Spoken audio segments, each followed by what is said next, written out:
श्री स्वामी समर्थ। कार्तिकी एकादशीला सर्व मंगल कार्याची सुरुवात केली जाते। तुळशी विवाह केल्याने कन्यादानाचे पुण्य प्राप्त होते अशी मान्यता आहे। विवाहाच्या पूर्व दिवशी तुळशी वृंदावन रंगवून सुशोभित करतात। तुळशीला विष्णुप्रिया किंवा हरिप्रिया असेही म्हटले जाते। कार्तिक शुद्ध द्वादशीपासून तर पौर्णिमेपर्यंत कोणत्याही दिवशी तुळशी विवाह करण्याची प्रथा आहे। तरी प्रामुख्याने कार्तिक शुद्ध द्वादशीला तुळशी विवाह करतात। कार्तिक पौर्णिमेपर्यंत अर्थात त्रिपुरारी पौर्णिमेपर्यंतच्या दिवसात तुळशी विवाह करता येतो। या वर्षी तुळशी विवाह 2 नोव्हेंबर रविवारच्या दिवसापासून सुरू होईल, कारण याच दिवशीच भागवत कार्तिकी एकादशी आहे आणि 5 तारखेपर्यंत म्हणजेच 5 नोव्हेंबर पर्यंत ज्या दिवशी कार्तिक पौर्णिमा आहे त्या दिवसापर्यंत तुळशी विवाह करता येऊ शकतो। आपण आजच्या ह्या व्हिडिओमध्ये जाणून घेऊया तुळशी विवाहाची कथा, कारण ही कथा ऐकल्याने सुद्धा पाप नष्ट होतात, दारिद्र्य नष्ट होते, गरिबी नष्ट होते। तर ही कथा माझ्या परीने मला जशी जमेल तशी मी सांगण्याचा प्रयत्न करते। जालंधर असुराची पत्नी रुंदा ही अतिशय पतिव्रता होती। तिच्या पुण्य प्रभावामुळे तो देवांनाही अजिंक्य झाला होता। रुंदेला भ्रष्ट केल्याशिवाय जालंधरचा पराभव शक्य नव्हता हे देवतांना माहीत होते।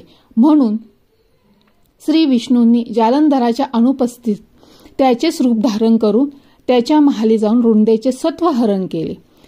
सती रुंदा हीच पुढे तुळशी रूपाने प्रकट झाली, परंतु देहत्याग करून तिने श्री विष्णूंना दगड होण्याचा शाप दिला, म्हणजेच शाळीग्राम होण्याचा शाप दिला। विष्णूनेही तिला तुळशीचे रोप होण्याचा प्रतिशाप दिला। रुंदेच्या पतिव्रत्यामुळेच संतुष्ट होऊन विष्णूने तिला वरही दिला की जे कोणी तुळशीची पूजा केली जाईल या घटनेची स्मृती म्हणून शाळीग्राम म्हणजेच विष्णूशी तुळशीचे लग्न लावले जाईल।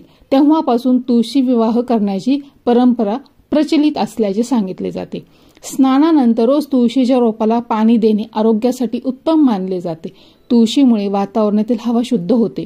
तुळशी पत्राचा अर्क बऱ्याच आजारांवर रामबाण उपाय ठरतो। या गुणधर्मामुळे तुळशीच्या सानिध्यात राहावे, जास्तीत जास्त संवर्धन करावे, म्हणूनच तुळशी विवाह करण्याची प्रथा पडली असावी असे सांगितले जाते। घरातील कन्या मानून तुळशी वृंदावनाची गेरू व चुन्याने रंगरंगोटी करतात। तुळशीची सौभाग्य अलंकाराने आरास करावी। बोर, चिंच, आवळा, सीताफळ त्यात ठेवावेत। यानंतर तुळस आणि कृष्णाची षोडोपचार पूजा केली जाते। तुळशीला नवीन वस्त्र पांघरतात व त्यावर मांडव म्हणून उसाची व धांड्याची खोपटी ठेवतात। बाळकृष्ण व तुळस या दोघांमध्ये अंतरपात धरून मंगलाष्टके म्हणून त्यांचा विवाह लावला जातो। यानंतर तुळशीचे कन्यादान केले जाते। मंत्रपुष्प व आरती केली जाते। घराच्या कन्येस श्रीकृष्णासारखा आदर्श वर मिळावा असा त्यामागील हेतू असतो। अशा प्रकारे तुळशीची कथा आहे। जर मी ही सांगितलेली माहिती आवडली असल्यास आणि नवनवीन अशाच काही आध्यात्मिक व्हिडिओसाठी माहितीसाठी तर माझ्या ह्या चॅनलला सबस्क्राईब करायला विसरू नका। श्री स्वामी समर्थ।